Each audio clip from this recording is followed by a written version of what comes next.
जम्मू कश्मीर में दफा 370 की मनसूखी और उसके बाद जो कुछ हालात रहे, ऐसे कुछ 8 पिटीशंस पर आज सुप्रीम कोर्ट में सुनवाई हो रही थी। एक सुनवाई में के दौरान जो है chief justice of India Ranjan Gogoi ने कहा कि हालात काफी संगीन मालूम होते हैं और अगर जरूरत पड़ती है तो मैं खुद श्रीनगर जाऊंगा। उन्होंने कहा कि दरअसल ये पूरा मामला बच्चों के इस्तेसाल से जुड़ा हुआ है। इसमें अर्जी गुजार ने कहा कि कश्मीर में बंद की वजह से वकील हाईकोर्ट नहीं पहुंच पा रहे हैं। सुनवाई के दौरान सीजेआई ने कहा कि लोगों का हाईकोर्ट न पहुंच पाना संगीन मामला है। उन्होंने पूछा क्या लोगों को कोर्ट पहुंचने में परेशानी हो रही है। इस मामले में कोर्ट ने जम्मू कश्मीर हाईकोर्ट को नोटिस दिया है।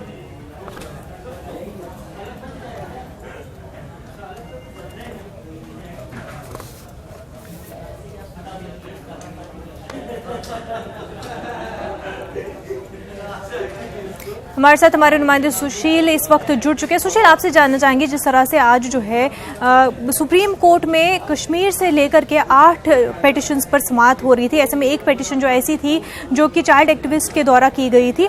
इस पूरे मामले को लेकर के chief justice of India Ranjan Gogoi ने कहा कि पूरा मामला काफी संगीन नजर आता है, तो ऐसे में वो खुद भी जो है कश्मीर का दौरा कर सकते हैं। मुनजा, मैं आपको पहले सही कर दूं कि 8 याचिकाएं नहीं हैं, याचिकाएं 9 सुप्रीम कोर्ट में थीं और तमाम याचिकाओं का सुप्रीम कोर्ट ने निपटारा किया है। जिसमें महत्वपूर्ण जो याचिका थी वो गुलाम नबी आजाद की थी, फारूक अब्दुल्ला की थी, कश्मीर की एग्जीक्यूटिव एडिटर जो थी उनकी याचिका थी। तमाम याचिकाओं पर सुप्रीम कोर्ट ने सुनवाई की। सुनवाई के दौरान गुलाम नबी आजाद की तरफ से अभिषेक मनु सिंह भी पेश हुए थे। उन्होंने कोर्ट में दलील देते हुए ये कहा कि फिलहाल केंद्र सरकार उन्हें जम्मू कश्मीर नहीं जाने देती है ताकि वो अपने लोगों से वहां पर मुलाकात कर सके।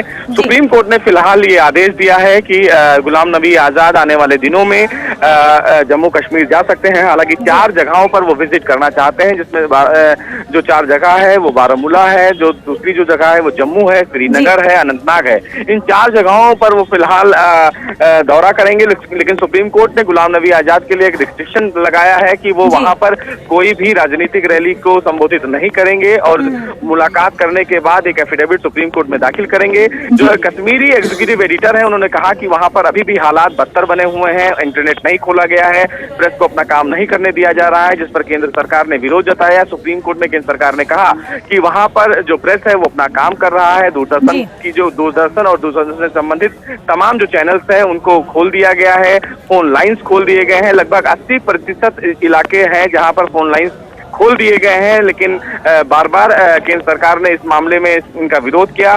सुप्रीम कोर्ट में केंद्र सरकार ने यह भी कहा कि 1990 से लेकर अब तक लगभग 22,000 लोगों की मौत हो चुकी है। जब इससे पहले वहां पर राष्ट्रपति शासन नहीं था तो 3 महीने तक वहां पर इंटरनेट और मोबाइल फोन बंद कर दिए गए थे जब बुरहान वानी मारा गया था, जो एक आतंकवादी था। इस पर फिलहाल स्टेट की तरफ से कोई भी रिस्पांस नहीं दिया गया। लेकिन जो महत्वपूर्ण बात है उसमें फिलहाल एक याचिका दाखिल की गई थी जिसमें कहा गया था कि वहां पर कुछ बच्चे हैं जो 18 साल से कम उम्र के हैं, उनको डिटेंशन सेंटर या उनको सुविधाएं नहीं दी जा पा रही हैं। लिहाजा इस पर सुप्रीम कोर्ट ने कहा कि आप Jammu Kashmir high court approach करें। सुप्रीम कोर्ट में उन्होंने कहा कि Jammu Kashmir high court approach नहीं कर पा रहे हैं, काफी दिक्कतें हो रही हैं। इस पर सुप्रीम कोर्ट ने के चीफ जस्टिस रंजन गोगोई ने कहा कि ये बहुत ही सीरियस मामला है। अगर ऐसा है तो फिलहाल वो सुप्रीम कोर्ट में वो चीफ जस्टिस जो जम्मू कश्मीर के जो हाई कोर्ट के चीफ जस्टिस हैं वो इनसे संपर्क करेंगे और अगर जरूरत पड़ी तो वो जम्मू कश्मीर भी जा सकते हैं। ये फिलहाल एक बड़ी टिप्पणी थी। हालांकि सुप्रीम कोर्ट ने ये कहा है कि वो पहले जम्मू कश्मीर हाई कोर्ट के चीफ जस्टिस से वहां की रिपोर्ट मांगेंगे कि क्या जो हालात यहाँ पर सुप्रीम कोर्ट में बताए जा रहे हैं याचिकाकर्ताओं द्वारा क्या वाकई हालात ऐसे हैं, और अगर ऐसे हालात नहीं है तो उन तमाम याचिकाकर्ताओं को एक चेतावनी भी चीफ जस्टिस की तरफ से दी गई है कि अगर हालात वहां पर सही पाए गए तो आप तमाम लोग परिणाम भुगतने के लिए तैयार रहें। यानी कि सुप्रीम कोर्ट ने उन्हें यह बताने की कोशिश की है कि अगर वहां पर हालात सही है तो तमाम याचिकाकर्ताओं की अकाउंटेबिलिटी को सुप्रीम कोर्ट तय कर सकता है। हालांकि जो महत्वपूर्ण बात है उसमें से डेवलपमेंट 3 और 4 हैं, यानी कि फारूक अब्दुल्ला की याचिका पर सुप्रीम कोर्ट ने केंद्र सरकार को नोटिस जारी करके जवाब मांगा है। सुप्रीम कोर्ट ने केंद्र सरकार से ये जानने की कोशिश की है कि क्या फारूक अब्दुल्ला को रिलीज किया जा सकता है या नहीं। दूसरी याचिका गुलाम नबी आजाद की थी जिसमें उन्होंने कहा था कि वो श्रीनगर जाना चाह रहे हैं, जिस पर सुप्रीम कोर्ट ने उन्हें राहत दी है। तीसरी याचिका के सुप्रीम कोर्ट ने जम्मू कश्मीर के ताजा हालात को लेकर एक डिटेल एफिडेविट सुप्रीम कोर्ट ने केंद्र सरकार से तलब की है कि वो डिटेल एफिडेविट दाखिल करके ये बताएं कि वहां पर इंटरनेट इंटरनेट की स्थिति कहाँ कहाँ खोली गई है, स्कूल कॉलेजेस कहाँ कहाँ खोले गए हैं, हॉस्पिटल्स कहाँ कहाँ से खोले गए हैं। चौथी जो डेवलपमेंट थी वो ये थी कि डिटेंशन सेंटर को लेकर जो कहा जा रहा था कि जम्मू कश्मीर हाई कोर्ट्स में अप्रोच नहीं किया जा रहा है, काफी दिक्कतों का सामना करना पड़ रहा है, उस पर सुप्रीम कोर्ट ने जम्मू कश्मीर हाई कोर्ट से रिपोर्ट तलब की है ताकि इस पूरे मामले में अपनी एक डिटेल रिपोर्ट सुप्रीम कोर्ट में दाखिल करें। तो ये तमाम जो डेवलपमेंट्स हैं वो फिलहाल आज जम्मू कश्मीर के इशू पर हुई है। अब देखना यह है कि ये तमाम जो याचिकाकर्ता हैं उनको लेकर जो जब केंद्र सरकार और जम्मू कश्मीर हाईकोर्ट अपना रिपोर्ट दाखिल करेगी तो क्या कुछ चीजें सामने निकल कर आती हैं। बिल्कुल सुशील, और ये क्या समझा जा सकता है कि कब तक जो है रंजन गोगोई वो श्रीनगर का दौरा कर सकते हैं? क्या इस मुतालिक कोई मजीद? जी फिलहाल ये एक ऑब्जर्वेशन है कि वो पहले जम्मू कश्मीर के हाईकोर्ट की रिपोर्ट देखेंगे। हाईकोर्ट की रिपोर्ट के मुताबिक वो तय करेंगे कि अगर हालात वहाँ पर अच्छे नहीं है, रिपोर्ट में भी ऐसा कुछ आता है कि वहाँ पर अदालतें नहीं चल पा रही हैं, लोग आसानी से कोर्ट अप्रोच नहीं कर पा रहे हैं, तो आने वाले दिनों में हो सकता है कि चीफ जस्टिस ऐसा कोई प्रोग्राम बनाए कि मैं सबसे पहले माननीय सुप्रीम कोर्ट का बहुत बहुत धन्यवाद करता हूं, अपनी तरफ से भी धन्यवाद करता हूं उन लाखों नाजरीन, जिस तरह के आप देख रहे थे कि गुलाम नबी आज़ाद जो है वो मीडिया से खिताब कर रहे थे, वो बता रहे थे कि सबसे पहले सुप्रीम कोर्ट का बहुत बहुत धन्यवाद करता हूं, अपनी तरफ से भी धन्यवाद करता हूं और उन लाखों लोगों की तरफ से धन्यवाद करता हूं जिनकी तरफ से और जिनको देखने के लिए और जिनसे चर्चा करने के लिए और जिनका हाल देखने के लिए मैंने अपनी पिटीशन डाली थी। मैंने अपनी पिटीशन जो डाली थी, मैं उसके लिए हार्दिक बधाई देता हूं डॉक्टर सिंघवी को और एडवोकेट शादान को और उनकी टीम को कि उन्होंने कागज़ इस तरह से बनाए और डॉक्टर सिंघवी ने अदालत में उनको इस तरह से पेश किया और सुप्रीम कोर्ट ने उसको मांगा। मैं उन लोगों की हालत देखने के लिए मैंने प्ली किया था कि हमारे हज़ारों बल्कि लाखों लोग पलते हैं जो पौनी वाले हैं, हमारे जो टूरिज़्म के दौरान गुलमर्ग में, पहलगाम में, सोनामर्ग में, यूसमर्ग में और इस तरह की कोई छोटी बड़ी जगहों में पर्यटकों को लेके चलते हैं और दिन का पैसा कमाते हैं और रात को रोटी खाते हैं। इसी तरह से लाखों लोग ब्रिक किलन्स में काम करते हैं, इसी तरह से लाखों लोग क्वारीज में काम करते हैं, इसी तरह से लाखों लोग हमारे जो शाल की फैक्ट्रियां हैं या हैंडीक्राफ्ट्स है या कालीन है उसमें मजदूरी करते हैं, उनकी संख्या लाखों में है और उनमें औरतें, मर्द और बच्चे सब ये काम करते हैं। वो आज कमा नहीं सकते हैं। टैक्सी वाले हैं, टांगे वाले हैं, रेड़े वाले हैं, टेम्पो वाले हैं, ये तमाम डेली वेजर्स हैं। छोटे दुकानदार हैं, ये डेली वेजर्स हैं। शिकारा वाले हज़ारों की तादाद है और लाखों में उनकी फैमिलीज़ है, वो डेली वेजर पे जिंदा है। तो इनकी तरफ से पूरे 1.5 महीने से सरकार का ध्यान नहीं गया। सरकार हमेशा लॉ एंड ऑर्डर की बात करती रही, अब ये एरिया खोल दिया, वो एरिया बंद कर दिया, यहाँ इंटरनेट छोड़ा, वहाँ टेलीफोन छोड़ा, लेकिन ये 1/3 और 1/4 आबादी जो है कश्मीर की, जो जिंदा रहती है, जो पलती है, जो खाते पीते हैं, दिन में अगर वो काम करेंगे तो तभी वो अपने बच्चों के लिए राशन शाम को ला सकते हैं। सरकार का ये कहना काफ़ी नहीं है कि हमने राशन पर्याप्त मिकदार में वहाँ जमा रखा है, लेकिन पर्याप्त मिकदार अगर करोड़ों टन भी होंगे और अगर का पैसा नहीं होगा तो उस पर्याप्त तादाद में या संख्या में रखने का कोई फायदा नहीं है। लेकिन कोर्ट ने आपको ये भी कहा है, वहां जाने की इजाजत इस शर्त पर दी है कि वहां आप नेताओं से मुलाकात नहीं करेंगे, प्रेस कॉन्फ्रेंस नहीं करेंगे, जनसभाएं नहीं करेंगे। क्या ये शर्त मानते हैं? देखें, अभी मैं ये जब कल तक ऑर्डर आ जाएगा और उसमें क्या क्या शर्तें लिखी होंगी और उसके बाद मैं उस पर चर्चा करूंगा कल। लेकिन जब तक ऑर्डर में नहीं अच्छी तरह से पढ़ता तो तब तक ये संभव नहीं होगा मेरे लिए। हाँ, ये जो भी इतना भी कह सकता हूँ कि जो भी सुप्रीम कोर्ट ने अंकुश लगाया होगा उस पर हम उसका बराबर पालन करें। अंतिम सवाल है, फारूक अब्दुल्ला पर जो पीएसए लगाया गया है उस पर क्या कहेंगे, क्योंकि अब तक सरकार ये कहती नजर आएगी कि नहीं उनको नजरबंद नहीं किया गया है, हाउस अरेस्ट नहीं किया गया, लेकिन दूसरी तरफ ये भी बात कह रही है सरकार। इसकी मैं सख्त कड़ी निंदा करता हूं।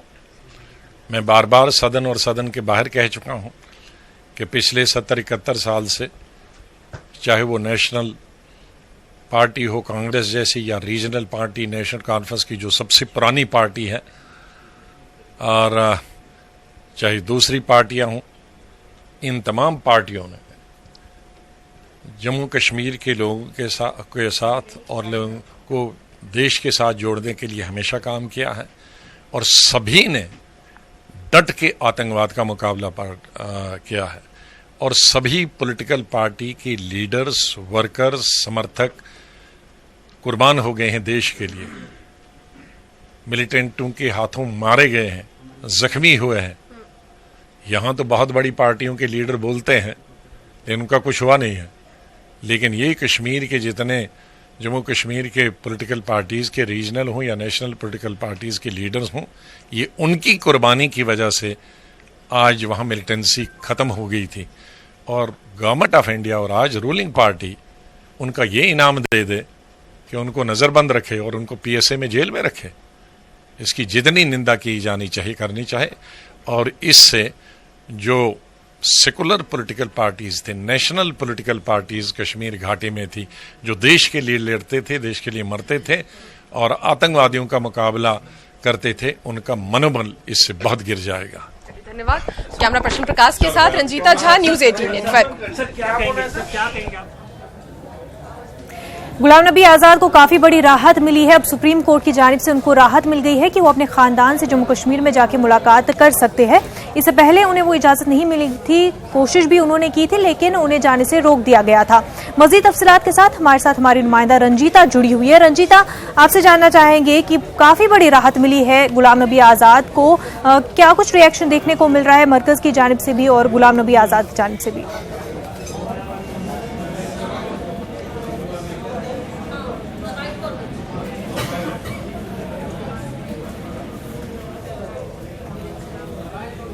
नाज़रीन, आपको बता दें कि गुलाम नबी आज़ाद ने सुप्रीम कोर्ट में एक पिटीशन दाखिल की थी। उसमें उन्होंने इजाज़त मांगी थी कि वो अपने खानदान वालों से मुलाकात कर सके। इससे पहले गुलाम नबी आज़ाद ने कोशिश की थी कि वो कश्मीर जा सके लेकिन उन्हें रोक दिया गया था। लेकिन अब सुप्रीम कोर्ट से काफ़ी राहत उनको मिली है। अब गुलाम नबी आज़ाद श्रीनगर, जम्मू, बारामूला और अनंतनाग जा सकते हैं। रंजीता हमारे साथ जुड़ चुकी है। रंजीता, आपसे जानना चाहेंगे, काफी बड़ी राहत मिली है गुलाम नबी आजाद को, कैसा रिएक्शन देखने को मिल रहा है? जी बिल्कुल मुनज़्ज़ा, राहत मिली है और काफी खुश हैं सुप्रीम कोर्ट के इस फैसले से। उन्होंने फैसले के बाद सबसे पहले न्यूज़ 18 से खास बातचीत की और उसमें उन्होंने साफ तौर पर सुप्रीम कोर्ट को बधाई दी और कहा कि जम्मू कश्मीर के लोगों के लिए मैं लड़ रहा था। वहाँ की जो आम जनता है, जो डेली बेजर है, जो दिहाड़ी मजदूर है, टूरिज्म को लेकर या दूसरी जगहों पर जो रोज कमाते हैं और रोज खाते हैं, उनकी लड़ाई लड़ रहा था मैं और उनसे मिलने के लिए जाऊंगा। सरकार एक तरफ से ये जरूर कहती है कि पूरी तैयारी सरकार की तरफ से है, लेकिन जब लोग पैसे ही नहीं कमा रहे होंगे तो उनके घर का चूल्हा कैसे जलेगा, ये एक बड़ा सवाल उन्होंने खड़ा किया। और ये भी कहा कि जल्द वो उन जगहों का, उन क्षेत्रों का दौरा करेंगे जहां की इजाजत उन्हें दी गई है। और उन्होंने ये भी कहा कि सुप्रीम कोर्ट ने जो गाइडलाइन दिए हैं उसका पालन भी मैं करूंगा और उन जगहों पर जाऊंगा, लोगों से बातचीत करूंगा, मुलाकात करूंगा। इसके साथ ही फारूक अब्दुल्ला पर जो पीएसए लगाया गया है उसका भी उन्होंने कड़े शब्दों में विरोध किया। उन्होंने कहा कि किस तरह से लोकतंत्र को मजबूत करने का काम जम्मू कश्मीर में ये नेता कर रहे थे, मुख्यमंत्री रहे हैं लंबे समय तक और उनके साथ सरकार ये कर रही है, ये कहीं ना कहीं लोकतंत्र पर खतरा है। ये तमाम आरोप सरकार पर उन्होंने लगाए। जी रंजीता, उनका क्या कहना है जिस तरह से उन पर पाबंदी लगा दी गई है कि किसी सियासी प्रोग्राम में वो हिस्सा नहीं ले सकते, किसी भी तरह की पॉलिटिकल एक्टिविटी वो वहां जाके नहीं कर सकते हैं? जी बिल्कुल, ये सवाल न्यूज़ 18 की तरफ से उनसे पूछा गया था, जिसके जवाब में उन्होंने कहा कि आदेश जो उनको दिया गया है सुप्रीम कोर्ट की तरफ से उसकी तफसील से उसकी जानकारी लेने के बाद इस पर प्रतिक्रिया देंगे। लेकिन उन्होंने ये जरूर कहा कि जो भी कोर्ट ने आदेश दिया है उसका पालन करूंगा और जम्मू कश्मीर में जिन जगहों पर दौरा करने की इजाजत उनको दी गई है वो वहाँ का जल्द ही प्रोग्राम वो बनाएंगे और जल्द वहाँ का दौरा करेंगे और आम जो जनता है उनसे जाकर मुलाकात करेंगे। जी बिल्कुल रंजीता, बेहद शुक्रिया आपका तमाम तर तफसीलात के लिए। आंध्र प्रदेश के साबिक स्पीकर कोडेला शिव प्रसाद अब नहीं रहे हैं। जराये की इत्तला के मुताबिक शिव प्रसाद ने हैदराबाद में वाक़े अपने ही मकान में फांसी लगाकर खुदकुशी कर ली है। घर वालों ने उन्हें बसवा ताकार हॉस्पिटल मुंतकिल किया, जहां डॉक्टर्स ने उन्हें मुर्दा करार दिया है। वाजह के चंद दिनों से वाईसीपी हुकूमत की जानिब से की जा रही हरासानी से वो तंग आ चुके हैं। शुबा किया जा रहा है इसी सदमे से उन्होंने ये कदम उठाया है।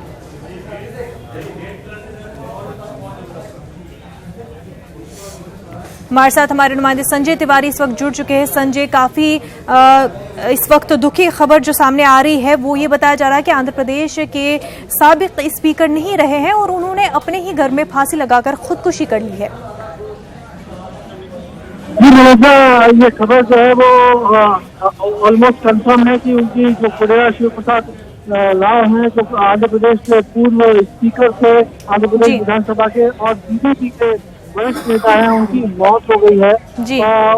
लेकिन ये मौत की वजह क्या है ये अब तक साफ नहीं हो पाई है। अभी थोड़ी देर पहले ही पुलिस के कुछ अफसरों से मेरी बात हुई, उनका कहना है कि उनके ड्राइवर ने पुलिस को बताया है कि उनको हार्ट स्ट्रोक हुआ है। हालांकि जो टीडीपी के कुछ सोर्सेज है हमारे, उनका कहना है कि उन्होंने खुदकुशी करने की कोशिश की थी और उसी की वजह से उनकी मौत हुई है। तो कुछ देर में ही ऑफिशियल अनाउंसमेंट हॉस्पिटल की तरफ से होगा और उसमें पता चलेगा कि वजह क्या है, मौत की वजह क्या है, उसको उन्होंने खुदकुशी की अगर ऐसा है तो। लेकिन ये बस ये कंफर्म है कि उनकी मौत हो गई है। जी संजय, जिस तरह से वाईसीपी पर इल्जामात लग रहे हैं, उनके अहल खाना का क्या कहना है? क्योंकि कहा जा रहा है कि वाईसीपी जो है स्पीकर को, साबिक स्पीकर आंध्र प्रदेश के, उनको हरासानी कर रहे थे और इसी वजह से वो तंग आकर उन्होंने इस तरह का कदम उठाया है। यहाँ बहुत ज्यादा शोर है, मैं आपकी आवाज नहीं सुन पा रहा हूँ, लेकिन मैं आपको जहाँ तक मुझे समझ में आया वो आप वजह जानने की कोशिश करूँ या आप अपने सवाल अगर हमारे दोहराएं तो शायद मैं सुन पाऊँ और आपको ठीक से जवाब दे पाऊँ। जी नमस्कार संजय, आपसे ये जानना चाहूंगी कि जिस तरह से इल्जामात लग रहे हैं वाईसीपी पे कि उन्होंने हरासानी किया है, तभी जाके तंग आकर ऐसा कदम उठाने पर मजबूर हो गए थे। अभी ये फिलहाल मैंने तो नहीं कहा जा सकता कि आंध्र प्रदेश सरकार की तरफ से जो हरासमेंट था उसकी वजह से ऐसा हुआ या क्या हुआ, वजह क्या है वो तक साफ नहीं है। लेकिन हाँ, ये बात सच है कि कुछ दिनों पहले ही आंध्र प्रदेश सरकार की तरफ से, खासतौर से आंध्र प्रदेश विधानसभा की तरफ से कुछ अधिकारी उनके घर पर आए थे, उनकी तलाशी ली गई थी और कहा गया था कि उन्होंने जब वो टीडीपी सरकार जो पिछली विधानसभा जब बंद हुई तो उसके बाद जो है वो वहाँ से कुछ सामान, जो विधानसभा का कुछ सामान जो है कोडेला शिव प्रसाद राव अपने घर पर ले आए थे और वो सामान उसमें कंप्यूटर, सोफे और बहुत सारे सामान थे, तो जिसकी रिकवरी के लिए कुछ ऑफिसर्स भी उनके घर पर गए थे। इस बात से उनको बहुत धक्का लगा था और उन्होंने कहा था कि ये उनकी एक तरह से बेइज्जती है। तो सारे सामान जो है वो इसलिए उनके घर पर रखा था क्योंकि आंध्र प्रदेश विधानसभा बहुत छोटी है और वहाँ रखने की जगह नहीं थी। उन्होंने ऐसे केयर टेकर उसको रखा हुआ था, वो सामान को वापस करने को भी तैयार थे, वो उसके बदले में भुगतान करने को भी तैयार थे। लेकिन आंध्र प्रदेश विधानसभा के कुछ कर्मचारी उनके घर पर पहुंचे और सामान की तलाशी भी ली। ये जो घटना हुई थी उससे उनको बहुत धक्का लगा था, लेकिन ये अभी उनकी मौत हुई है, उसकी वजह क्या है, क्या वो सदमे की वजह से ऐसा हुआ है या फिर उन्होंने कोई कुछ ऐसा कठिन कदम उठाया, ये अभी साफ नहीं है। कुछ देर में हॉस्पिटल से कुछ अनाउंसमेंट होगा तो स्पष्ट हो पाएगा। जी बिल्कुल संजय, अभी इस मामले में क्या कुछ निकल के सामने आता है? क्या वाकई जो है जिन्होंने हरासानी किया है वो लोग इसमें जिम्मेदार है कि नहीं? आगे जो कुछ तफ्तीश होगी, जो कुछ तहकीकात होगी, उसी से सामने निकल कर आ सकता है। संजय, बेहद शुक्रिया आपका। नाजरीन, गोदावरी में पेश आए कश्ती हादसे में शामिल 14 अफराद का ताल्लुक वरंगल से है। उन अफराद का ताल्लुक वरंगल जिले के काजीपेट मंडल से है। 14 अफराद में से 5 अफराद को बहिफाजत बचा लिया गया है। 9 अफराद लापता बताए जा रहे हैं। राहतकारी अमले की इत्तला के मुताबिक वरंगल से ताल्लुक रखने वाले 2 अफराद की लाशें बरामद कर ली गई हैं। मजीद अफराद की तलाश अभी जारी है।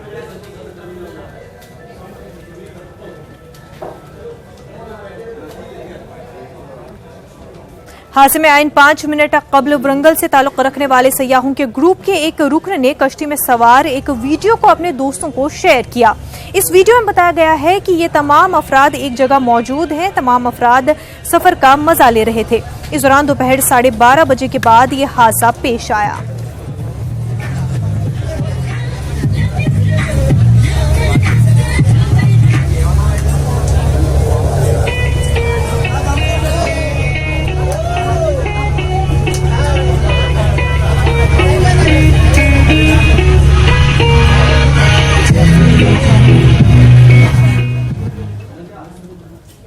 मशक्की गोदावरी के इलाके कृष्णा में भयानक सड़क हादसा पेश आया है। तेज रफ्तार कार और ऑटो के दरमियान हुए तसादुम में 3 की मौत हो गई है, जबकि दीगर 3 अफराद शदीद जख्मी हो गए हैं।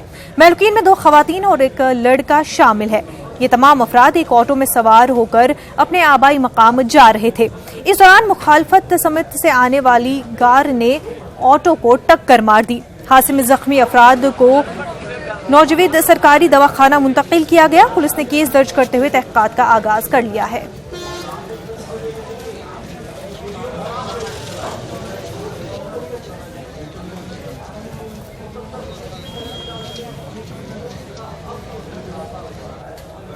लखनऊ में 6 साला बच्ची का कत्ल कर दिया गया है। बताया जा रहा है कि इस्मत रेजी के बाद बच्ची का कत्ल किया गया। मकतूल बच्ची के वालिद के दोस्त ने ये घिनौना काम अंजाम दिया है। पुलिस ने उसे गिरफ्तार कर लिया है। मुलजिम पर पॉक्सो एक्ट के तहत मामला दर्ज कर लिया गया है। बच्ची कल से लापता थी। अहले खाना ने पुलिस से बच्ची के गायब होने की शिकायत की थी, जिसके बाद पुलिस ने बच्ची के वालिद के दोस्त के घर पर छापामारी की तो वहां से बच्ची की लाश मिली। इस वाकये के बाद मुश्तइल लोगों ने पुलिस स्टेशन के बाहर जमकर हंगामा किया। वाज़ेह है कि यह पूरा मामला सादतगंज का है।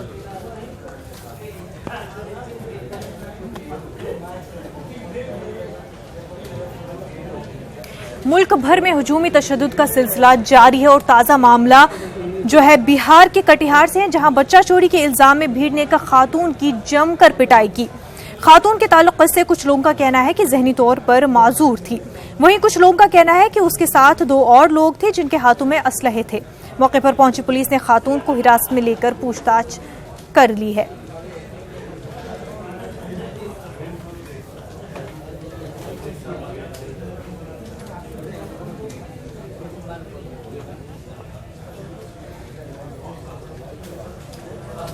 इस्राएली वज़ीर-ए-आज़म बेंजामिन नेतन्याहू हर हाल में चुनाव जीतना चाहते हैं।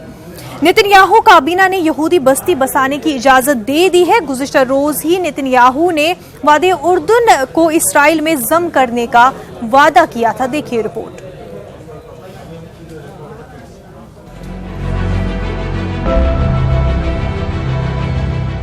इस्राएल में कल चुनाव होने वाले हैं। सियासी जमातें भी ज्यादा से ज्यादा वोटरों तक पहुंचने की जी तोड़ कोशिश कर रही है।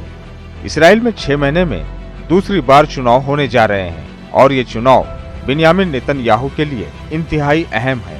ये बात बदउनवानियों के इल्जामात का सामना कर रहे बिन्यामिन नेतन्याहू भी खूब जानते हैं, इसलिए वो इस चुनाव में अपनी पूरी ताकत झोंक रहे हैं। इंतखाबात से ऐन कब्ल उनकी काबीना ने वादी उर्दन में यहूदी बस्ती बसाने का फैसला दाएं बाजू के वोटरों को खुश करने के लिए किया है। ישיבת הממשלה הזאת, המיוחדת הזאת, דווקא בבקעת הירדן, זה לא רק השער המזרחי של מדינת ישראל, זה קיר המגן מן המזרח, משום שבקעת הירדן, יחד עם השטחים ששולטים עליה, שיהיו חלק ממדינת ישראל, מבטיחים שצה"ל יהיה פה לעד. במקום שתהיה לנו מדינה של כמה קילומטרים רוחב, זו מדינה עם עומק אסטרטגי וגובה אסטרטגי. היום הממשלה תחליט על התנעת התהליך של הקמת יישוב מבואות יריחו בבקעת הירדן. האישור הסופי כמובן יינתן עם הקמת הממשלה הבאה. गुज़िश्ता रोज ही बिन्यामिन नेतन्याहू ने ऐलान किया था कि अगर चुनाव जीतकर वो इख्तिदार में आए तो उनकी हुकूमत वादी उर्दन को इसराइल में शामिल कर लेगी। अप्रैल में हुए चुनाव में नेतन्याहू की पार्टी को 36 सीटें मिली थी। इस वक्त भी लिकुड पार्टी का सीधा मुकाबला ब्लू एंड व्हाइट पार्टी से है। 120 रुकनी नेसेट में सादा अक्सरियत के लिए 61 सीटें दरकार है, जो तज्जिया निगारों के मुताबिक किसी जमात को मिलती नजर नहीं आती। Bureau report, news 18 Urdu. News room live में फिलहाल इतना ही। हमें दीजिए इजाजत। आदाब।